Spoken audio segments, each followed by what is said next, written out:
Oke, baik ya. Kita mulai perkuliahan kita.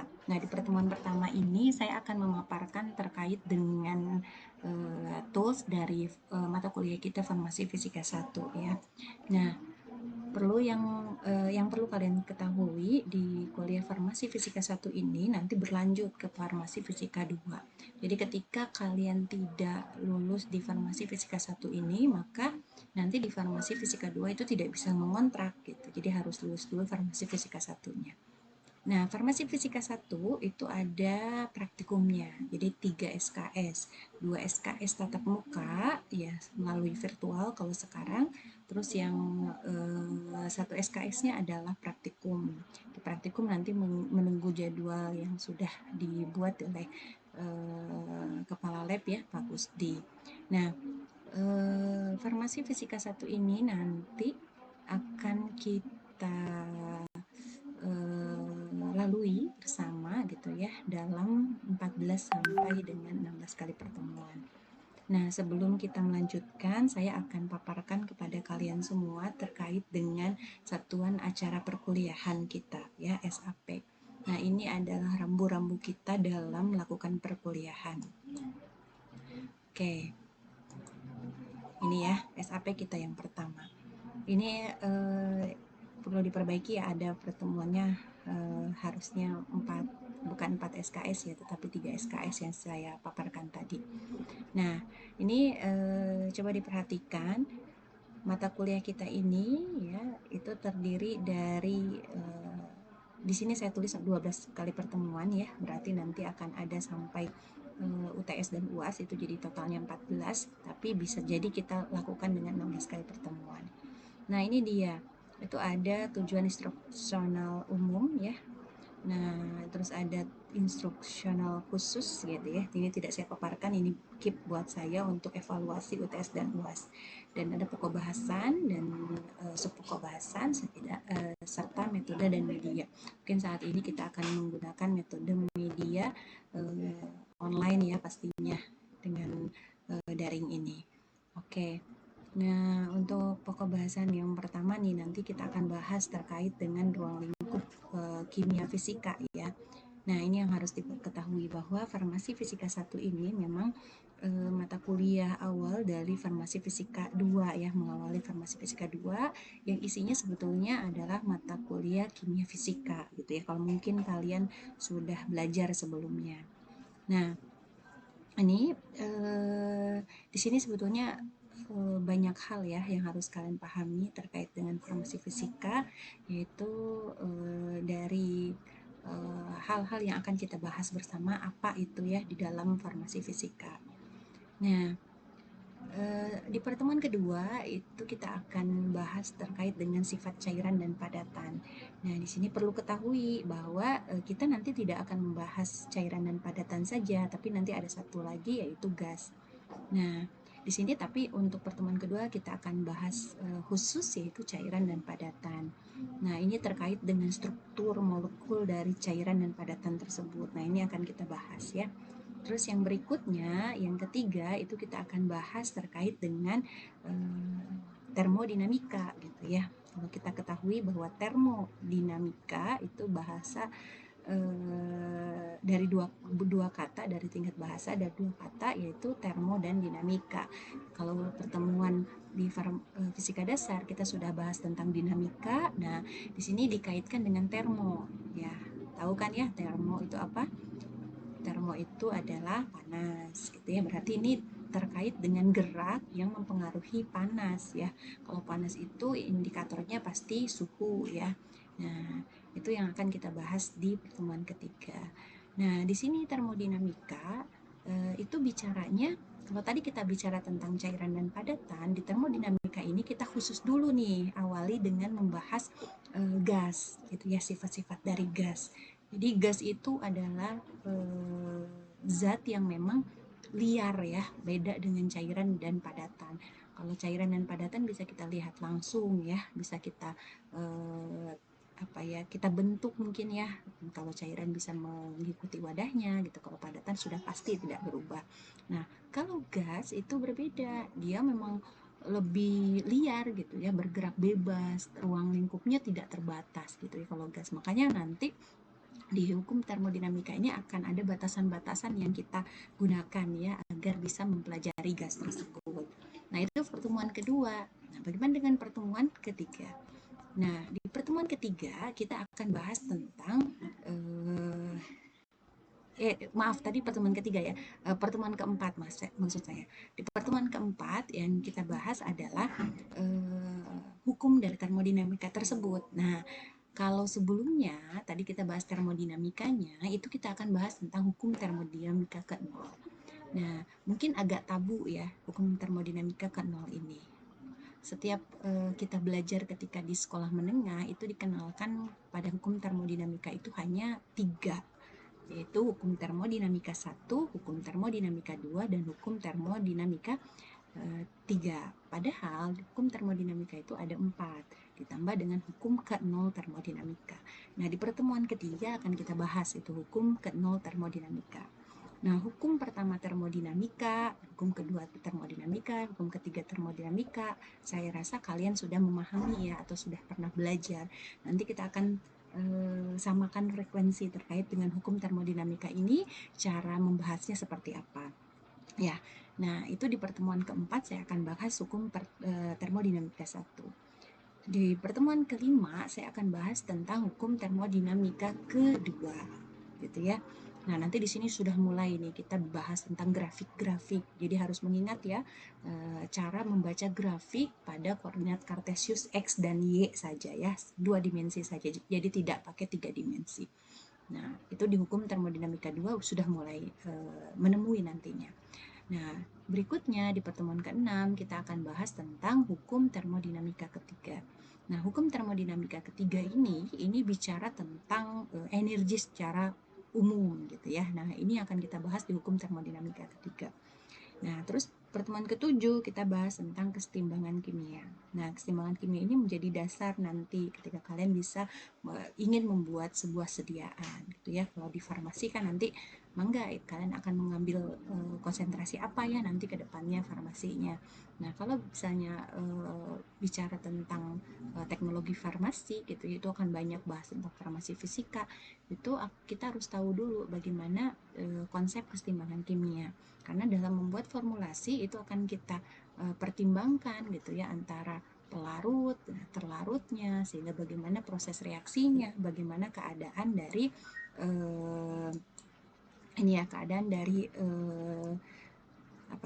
keadaan dari zatnya gitu ya. Nah, itu.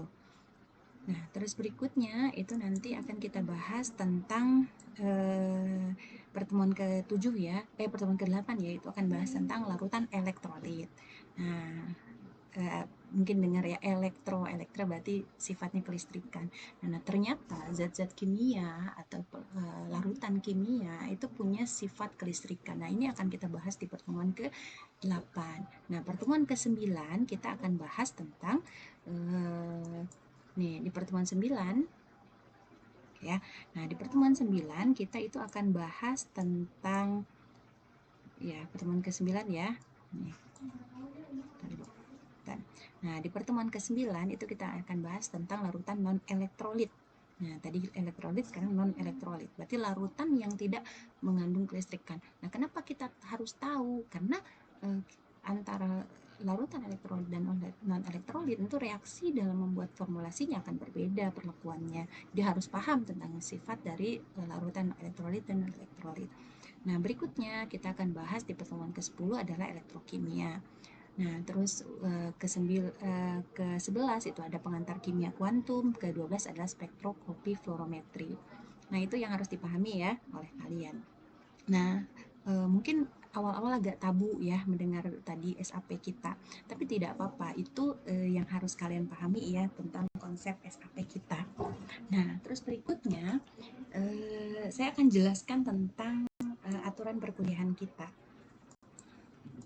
Nah, ini aturan perkuliahan kita. Dan yang harus harus kita sepakati ya. Jadi nanti jumlah pertemuan kita itu 14 sampai 14 kali pertemuan. Nanti dilihat saja berapa kali kita pertemuannya. Nah, yang wajib diikuti oleh mahasiswa itu adalah 80%-nya. Jadi silakan 80% dari 14 berarti berapa pertemuan yang harus hadir. Jadi ketika kurang dari 80% berarti kalian dianggap tidak memenuhi syarat ini gitu ya. Nilainya ini akan diambil nanti ya menjadi bagian total ya dari semua nilai akhir gitu ya. Nah, ini satu paket nih, jumlah pertemuan ya, kehadiran itu. Terus yang berikutnya ada keaktifan. Nah, saya harapkan ini ya, ini mungkin kuliah pertama awal ya, prolog. Nanti mulai kuliah kedua itu saya akan lihat keaktifan. Keaktifan tuh dari mana? Dari ketika saya bertanya, kalian menjawab. Ketika ada di kesempatan untuk bertanya, kalian bertanya gitu ya. Interaksi saja, interaktif ya, walaupun kita melalui online ini. Nah, nanti keaktifan saya akan lihat ya, jadi akan kelihatan tuh yang saya kenal siapa gitu ya, tapi jangan jadi ulah ya gitu ya, untuk terkenal berulah tidak ya, tapi keaktifan ya, keaktifan mahasiswa. Nah, terus berikutnya itu ada tugas. Nah, tugas ini saya akan berikan kepada mahasiswa. Nah, nanti mahasiswa silahkan.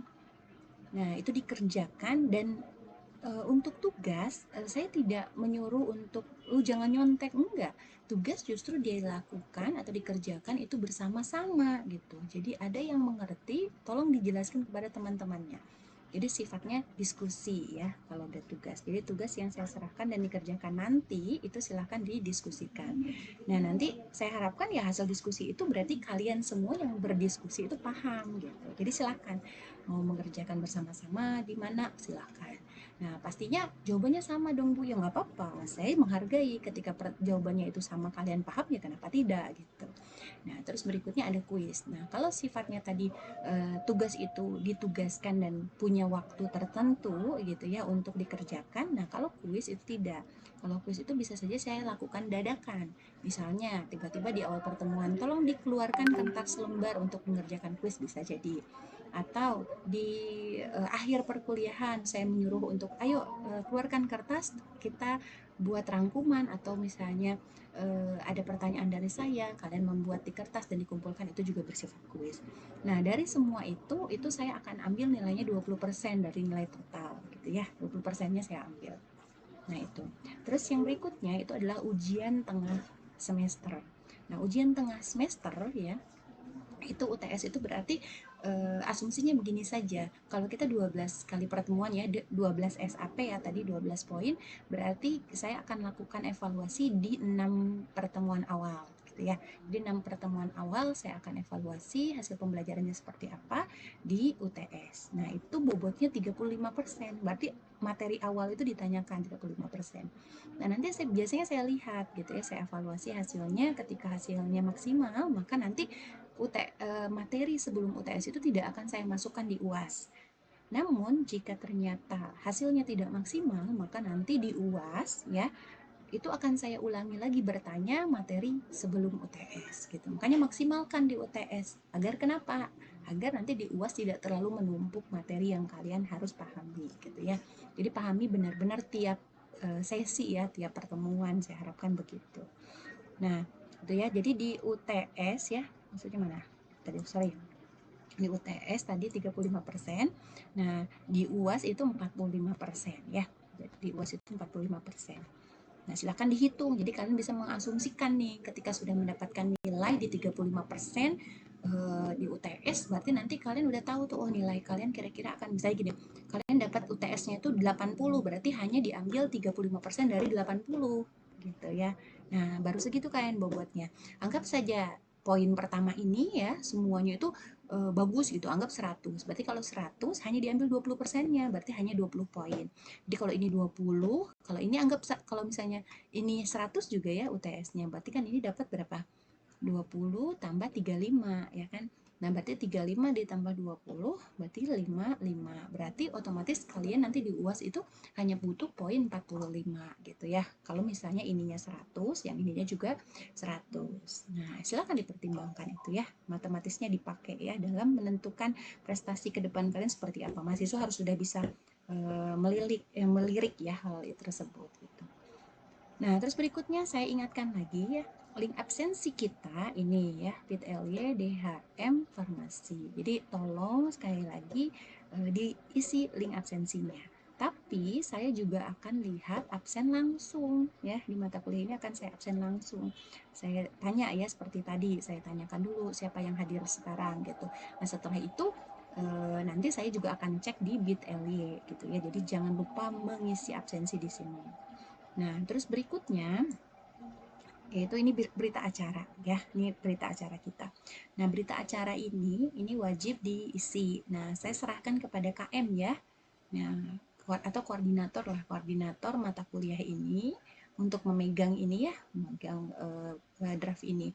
Di print atau gimana Bu? Silahkan dalam bentuk Word, tinggal diketikkan nanti hari apa, tanggal berapa gitu ya, hari apa, tanggal berapa diketik. Terus nanti pokok bahasannya apa, terus nanti parafnya itu saya akan kasih scanan paraf saya ya, nanti cantumkan di sini scanan paraf.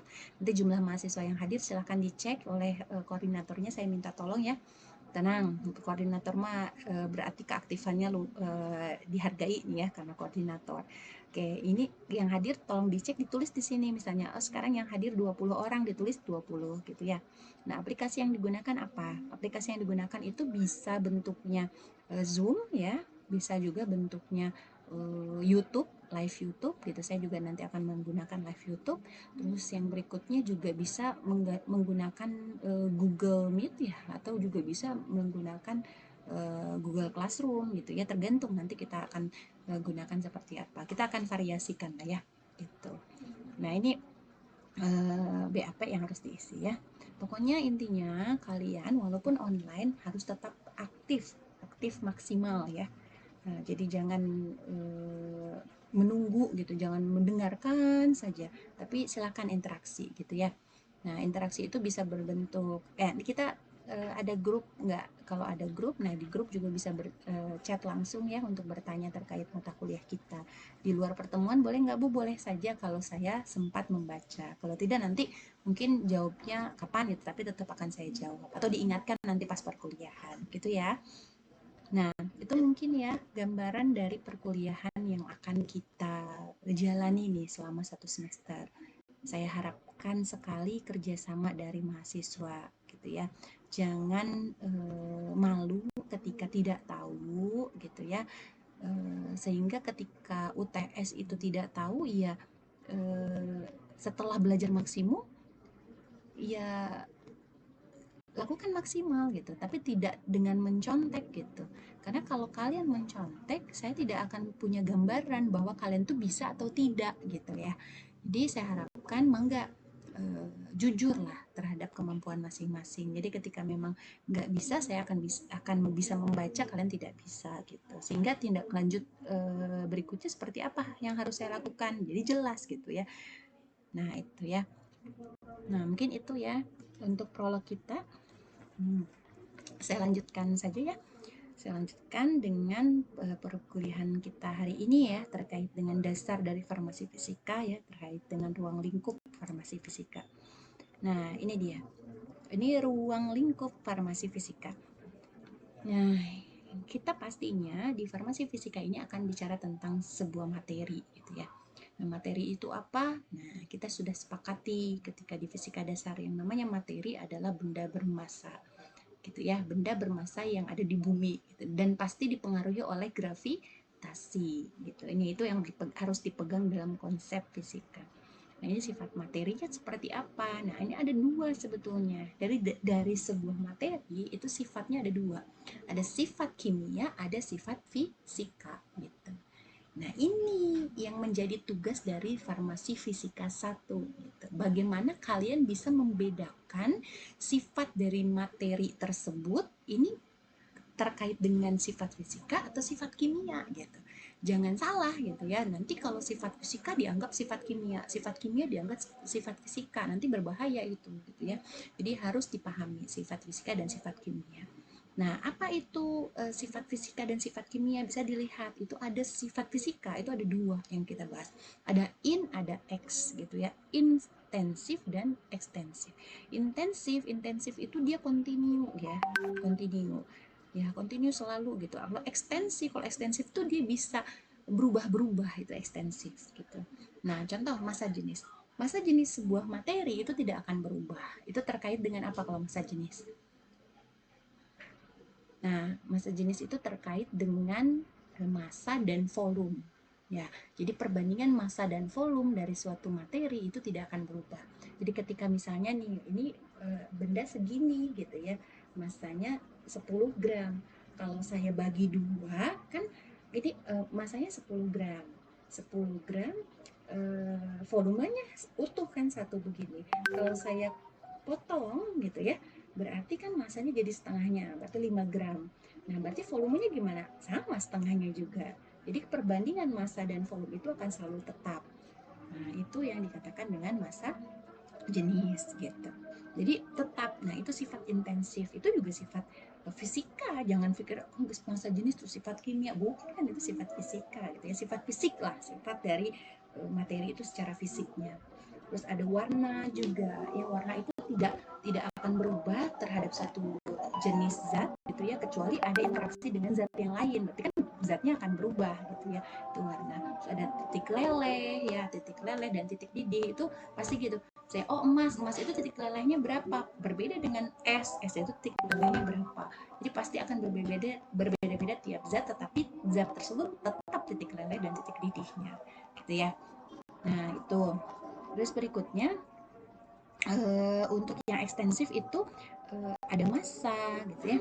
Nah, massa, volume. Kadang gini, massa itu bisa kita tambah gitu ya, volume itu kita bisa tambah gitu. Tapi kalau perbandingan massa dan volume akan tetap. Tapi kalau massanya bisa kita rubah, volume bisa kita rubah. Viskositas juga sama. Viskositas itu adalah sifat alir ya dari suatu zat. Jadi kalau misalnya zat itu sukar mengalir ya kita bisa akalin biar dia bisa berubah viskositasnya. Terus ada kelarutan juga bisa kita rubah. Nah, terus ada muatan listrik. Nah, muatan listrik ini terkait dengan elektron yang terkandung pada terkandung pada zatnya gitu. Jadi zat A ya punya berapa elektron. Nah, itu tuh sifatnya bisa kita rubah. Gimana caranya? Kan elektron itu bisa loncat atau bisa kita tarik elektron dari luar gitu kan, sifat negatif dan positifnya dari suatu unsur. Nah, itu juga bisa kita ekspansifkan gitu ya. Nah, terus berikutnya ada tekanan. Tekanan juga sama. Tekanan ini juga mempengaruhi ya, mempengaruhi suatu zat. Nah, ini tekanannya bisa tekanan itu terkait dengan itu ya, tekanan ATM ya, satu ATM atau Pascal. Nah, itu hubungannya nanti perilaku dari zat tersebut nanti gara-gara tekanan ini dia akan berubah akan seperti apa gitu ya. Nah, itu. Nah, itu sifat fisika. Nah, sifat kimia gimana? Nah, kalau sifat kimia itu tentang kestabilan, flammability, tingkat oksidasi, nanti kesetimbangan juga masuk di sini gitu ya. Nah, ini silakan gitu ya, nanti dibahas lah banyak ya sifat kimia. Sebenarnya kalau sifat kimia sudah dibahas di kimia dasar ya, tapi ya nggak apa-apa, nanti kita akan bahas juga. Nah, itu ruang lingkup farmasi fisika, ruang lingkup pembahasan kita tuh seperti itu. Makanya nanti kita akan bahas ada di sana sifat kelistrikan. Nah, sifat kelistrikan itu ada di sifat ekstansif tadi ya, tentang muatan listrik ya. Nah, ini sifat kelistrikan elektrolit tadi ya di sini gitu. Nah, nanti kalau terkait dengan kimia kuantum, nah ini tentang kestabilan. Jadi kimia kuantum itu menemukan kedudukan suatu elektron pada titik tertentu. Ini harusnya mah tidak mungkin, tapi kita buat jadi mungkin. Nah, itu akan kita bahas di sifat kimia. Nanti kita akan bahas bersama. Nah, mungkin seperti itu nih gambaran dari perkuliahan kita. Ya, gambaran dari perkuliahan kita. Saya harapkan sebetulnya ya perkuliahan kita ini jadi bukan hanya perkuliahan saja gitu ya. Jadi begini nih konteksnya. Di awal perkuliahan saya minta kalian sebelumnya sudah membaca. Nah, apa buktinya? Buktinya kalian saya tugaskan untuk setiap awal pertemuan itu silakan membuat resume ya. Resume itu sifatnya tuh mind map. Tahu mind map ya? Map gitu ya, map. Jadi kalau misalnya saya akan bahas tentang termodinamika. Apa yang akan saya bahas di termodinamika, dibikin panahnya. Nanti bagian ininya tuh akan bahas apa lagi, dibikin lagi gitu. Jadi nanti kalian tolong bikin itu mind map-nya sebelum perkuliahan kita laksanakan. Oke ya. Nah, nanti saat perkuliahan kita akan bahas. Nanti kan akan ada temuan-temuan mungkin ya yang kalian temukan berbeda dengan apa yang kita bahas, misalnya yang kalian pula kurang pahami, nanti akan kita bahas bersama di pertemuan. Terus nanti di akhir pertemuan itu kalian membuat resum hasil perkuliahan. Nah, itu juga di kertas lembar. Jadi nanti kalian tiap pertemuan itu dua mengumpulkan. Yang pertama resum hasil baca sebelum perkuliahan. Nah, yang kedua itu adalah resum hasil perkuliahan. Nanti bisa dibandingkan tuh resum sebelum sama resum sesudah. Nah, itu perkuliahan kita harus seperti itu ya. Nanti jadi minggu depan itu kan kita akan bahas tentang mata kuliah apa tadi, tentang sifat cairan dan padatan. Nah, silahkan kalian resum dulu dari mana sumbernya, silahkan dari Google, dari buku, diktat online, diktat yang jadi fisik, silahkan itu dibuat ya, dibuat maksimal, dirangkum. Boleh nggak Bu diskusi sama teman, misalnya dekat rumahnya, boleh, silahkan ya, silahkan diskusi sama temannya. Nah, begitu, silakan dibuat maksimum ya, semuanya tugas-tugas yang saya berikan. Ya, mungkin itu saja untuk pertemuan ini ya. Pertemuan ini cukup sekian yang bisa saya sampaikan. Ya, nanti setiap akhir perkuliahan ini nanti videonya akan saya share ke kalian ya, hasil perkuliahan ini, terutama yang materi. Kalau pembukaan mah nggak perlu ya, dan penutupan juga nggak perlu. Mungkin saya tutup ya. Assalamualaikum warahmatullahi wabarakatuh.